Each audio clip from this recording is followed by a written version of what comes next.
Saudações a vocês que acompanham este canal, sejam bem-vindos ao PL MMA 160.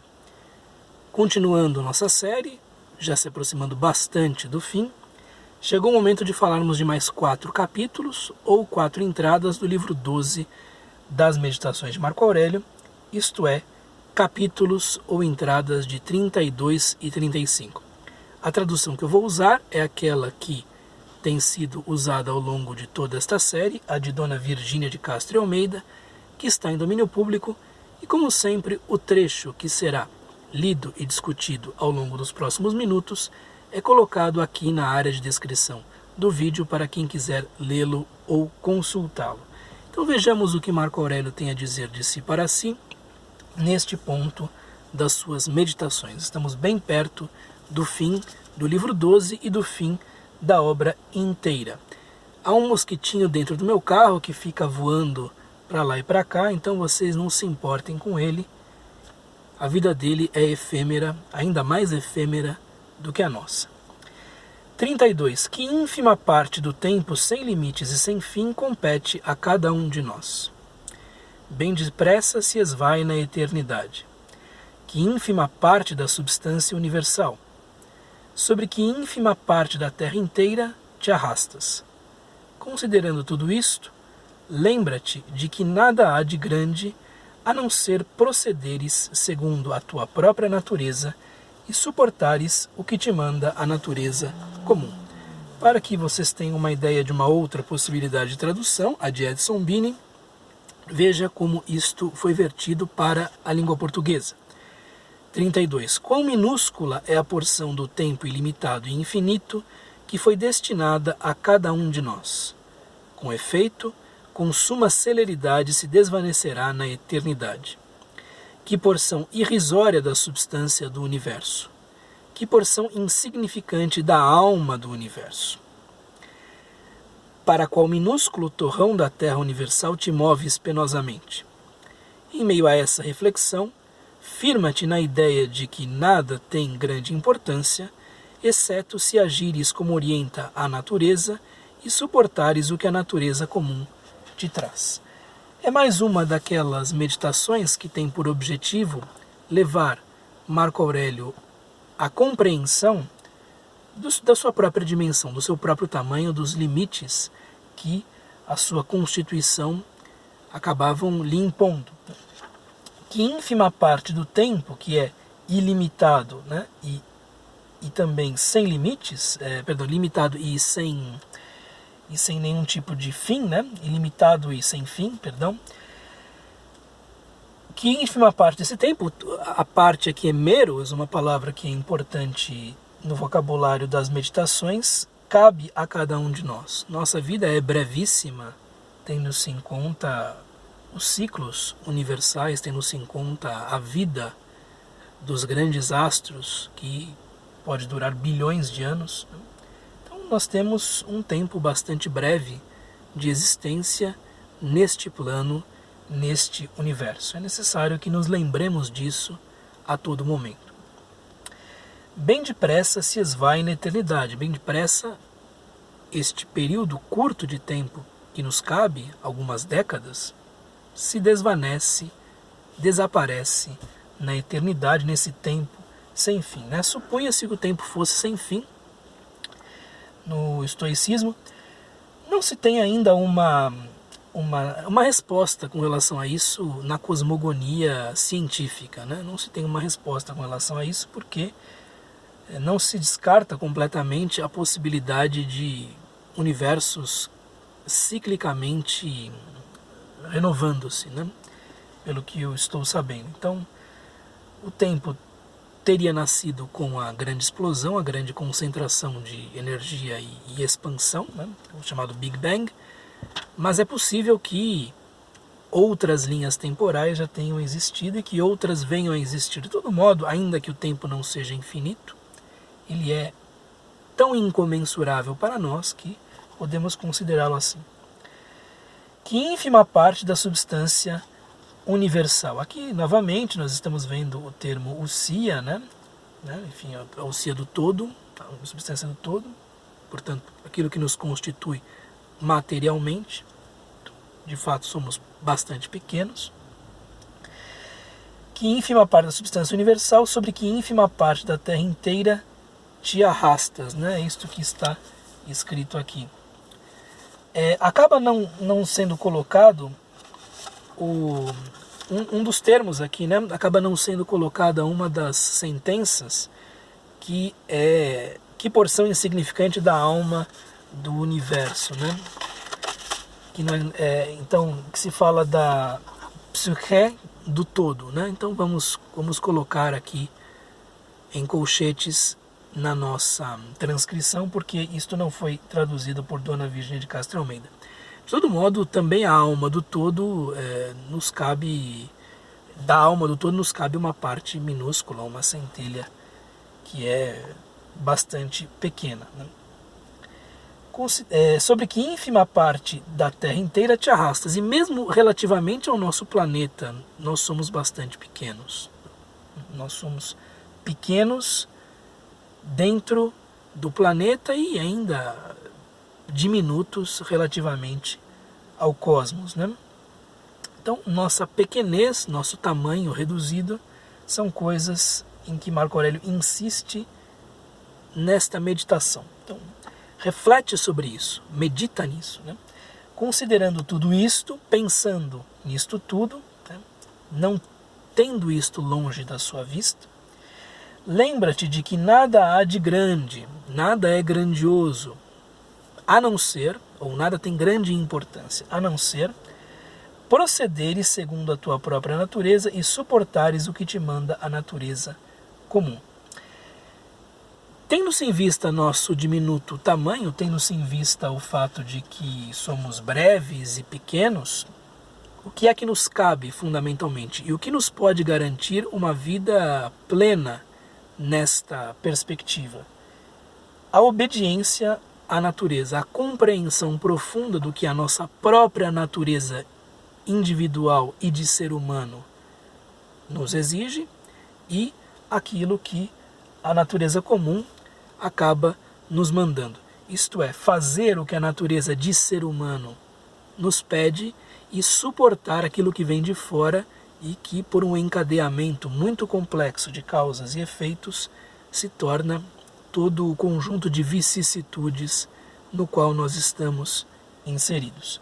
Então, o que é bom? O que é que faz diferença? O que é que, diante desta perspectiva, que pode ser até mesmo deprimente para muitos, o que é que diante dessa perspectiva nos consola e mesmo nos é capaz de, enfim, tornar melhores?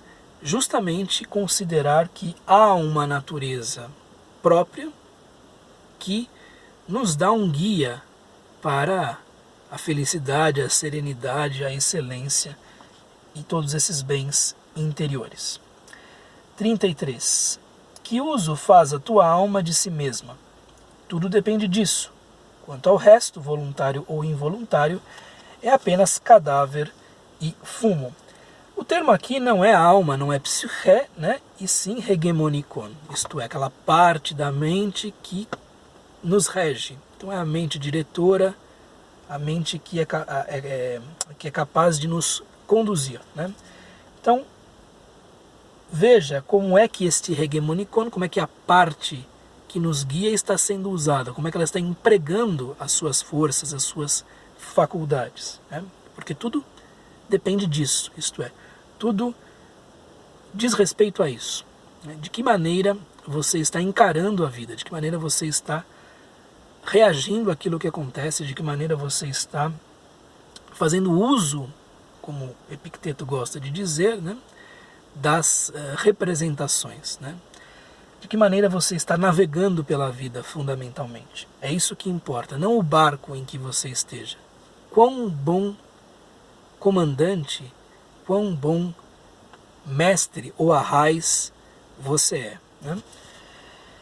Que uso faz a tua alma de si mesma? Tudo depende disso. Quanto ao resto, voluntário ou involuntário, todo o resto. Aqui não é exatamente voluntário, porque voluntas em latim era a tradução asada de bulema. Então aqui não é bulema. É muito complicado é muito complicado traduzir termos como prohairetika e aprohaireta como voluntário ou involuntário. Então aqui existe escolha ou não escolha, isto é, dependente da tua escolha ou não dependente da tua escolha. Ah, como assim a escolha não é voluntária? Não é isto. A ideia de escolha para os estoicos tem a ver com uma espécie de acumulação da visão que você tem do mundo, da maneira como você vê o mundo. Então você escolhe baseando-se nos julgamentos que anteriormente tem feito das coisas que lhe acontecem. Não há esta separação, que é algo em que, por exemplo, os cristãos insistem bastante, da razão e da vontade, como instâncias separadas e muitas vezes contraditórias. O indivíduo escolhe de acordo com a maneira como ele usa a razão anteriormente. Então, se ele usa mal esta razão, se ele, por exemplo, confere um valor excessivo àquilo que é exterior, as escolhas que ele fará estarão, digamos assim, tisnadas, maculadas, manchadas justamente desta valorização excessiva do que é exterior. Então aí o ato ruim se explica por um julgamento ruim, é algo socrático, né? Então, dependente ou não da tua vontade, o que não depende da tua vontade, né, é apenas cadáver e fumo, é apenas uma coisa morta e um monte de, enfim, fumaça, né? Uma linguagem aqui do Eclesiastes, digamos assim, né, que lembra, né, o Eclesiastes. Então, tudo depende do modo como você lida com a vida, né? Tudo depende do modo como você faz o uso justamente daquilo que a vida lhe oferece. Todo o resto, dependendo ou não de nós, dependendo ou não do modo como escolhemos, é algo morto e fumaça. Marco Aurélio não chega a usar uma distinção, melhor dizendo, uma definição que é muito cara a Epicteto e que acaba igualando o ser humano a essa prohairesis. Então ele diz, olha, a prohairesis é o ser humano. Ela é tão importante no ser humano que nós podemos dizer que ela é o próprio ser humano. Ela é a própria individualidade de cada ser humano. Ele não chega a fazer isso porque esta é uma questão muito complexa, muito cheia de, digamos assim, filigranas. Ele usa muito o termo hegemonikon nesse sentido, né? Mas o que fica claro aqui é que justamente o exercício desta escolha é o que é importante. O exercício desta escolha, momento após momento. O modo como se usa o tempo que nós temos à nossa disposição é o que diz quem somos fundamentalmente. E isso vai se modificando à medida que o tempo passa.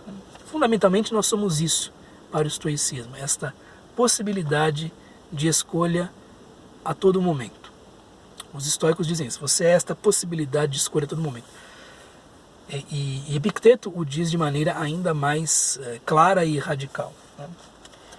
Muito bem. Então o que não está aí é algo vaporoso, ou então morto, ou então inerte, né? O que não está neste exercício da escolha a todo momento.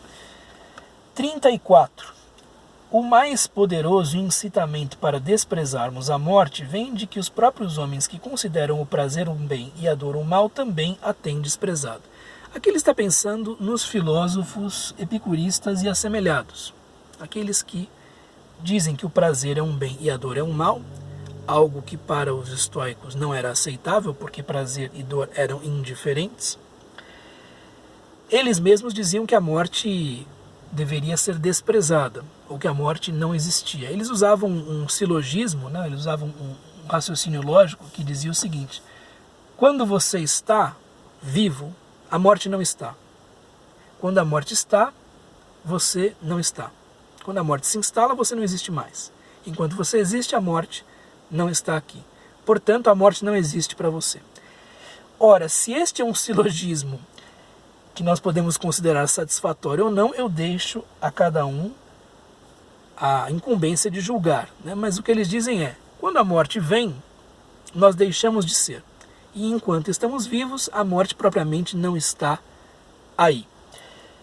Estes próprios epicuristas diziam que se deveria desprezar a morte, né? Os próprios Petrônio, Otto, Epicuro, Metrodoro, enfim, essas figuras todas, diziam que se deveria desprezar a morte. Então, se eles que consideram um prazer um bem e a dor um mal, consideram a morte algo que se deve desprezar, algo que se deve buscar, enfim, colocar numa categoria de desapego, digamos assim, porque é que um estoico muito mais duro, digamos assim, muito mais rigoroso consigo mesmo, não consideraria as coisas assim.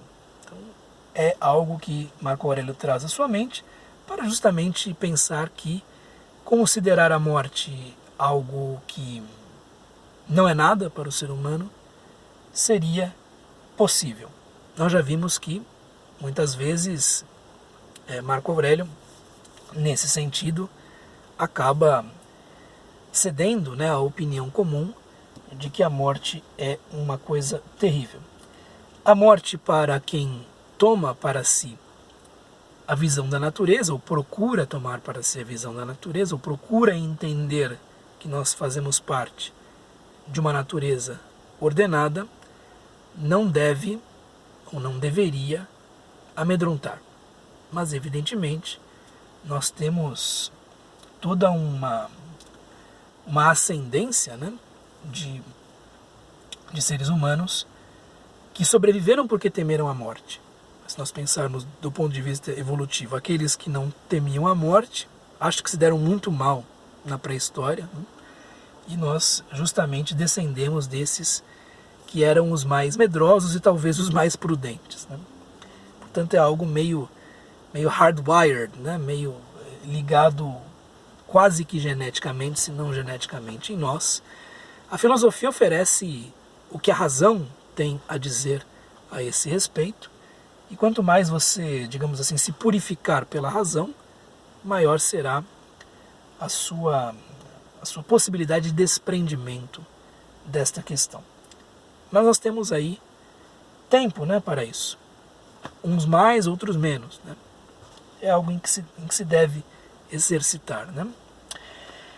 35. Para quem só acha boas as coisas que vêm no seu tempo próprio, para quem pouco se importa realizar um certo número de ações, contanto que as realizadas sejam em conformidade com a razão, e para quem acha indiferente ver o mundo durante mais ou menos tempo, para esse a morte nada tem de temível. Para quem é que a morte nada tem de temível, né?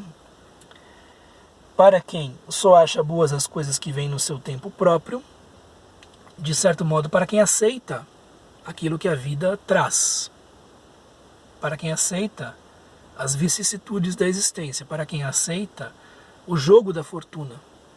Para esse, portanto, a morte nada tem de temível. Quem aceita as regras do jogo, né?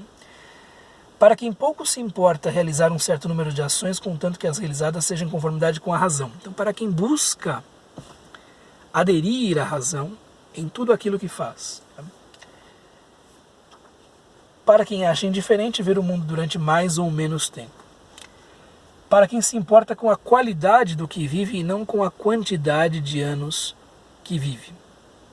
É algo em que os filósofos do passado, da antiguidade, insistiam bastante, né? Não apenas os estoicos. Isto é, não importa viver 10 ou 80 anos, 80 ou 110 anos, 110 ou 30 anos. O que importa é como você viveu o tempo que lhe foi dado, o tempo que você teve à sua disposição. Porque é possível viver muito bem por 25 anos e é possível viver muito mal por 110 anos, né? Então, para quem justamente tem esta visão qualitativa da existência e não quantitativa, para quem se importa não com a longevidade, mas com a qualidade daquilo que vive, né? Com, enfim, aquilo que a vida é capaz de dar, né? para esses indivíduos, ou para esse indivíduo, a morte nada tem de temível. Quem é que não teme a morte? Quem, de certo modo, julga as coisas de maneira correta. Era aquilo em que acreditavam os estoicos. Lendo aqui Edson Bini, a morte nada tem de amedrontador para a pessoa que considera que é bom apenas aquilo que acontece no momento oportuno, no momento azado, no momento que é propício, né? A pessoa para a qual é igual a executar uma quantidade maior ou menor de ações conforme a reta razão, quem não se importa, portanto, de fazer mais ou menos coisas, mas, sobretudo, quem se importa de seguir a razão reta, e a pessoa para quem tem pouca importância observar o mundo por mais ou menos tempo. Então, para aquele que não quer ficar tanto tempo aqui, com o preço de viver mal.